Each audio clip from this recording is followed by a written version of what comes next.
This jump demonstration shows how to select a best fit distribution using graphical and numeric fit statistics. We'll use the Fan Burnout data from the sample data library.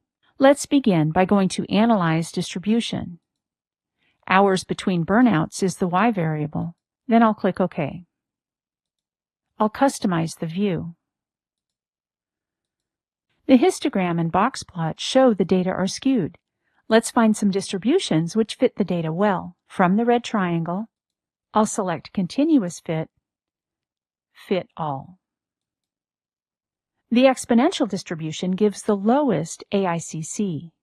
The gamma and Weibull distributions have AICc values within 4 of the exponential's AICc value, so those might be good choices if you have a reason for using them instead of the exponential.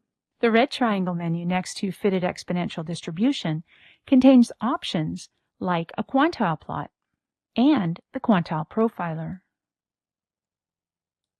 Here we can enter 0.005 for the probability to get the quantile of the exponential distribution that corresponds to a 0.5% probability. I'll click the red triangle, then Factor Settings, Remember Settings. I'll name these settings LCL and click OK.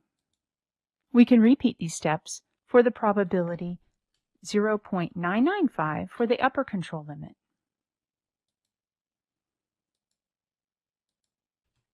Next, we can apply these limits to an XMR chart.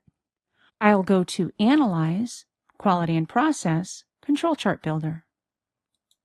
I'll drag hours between burnouts to the Y zone.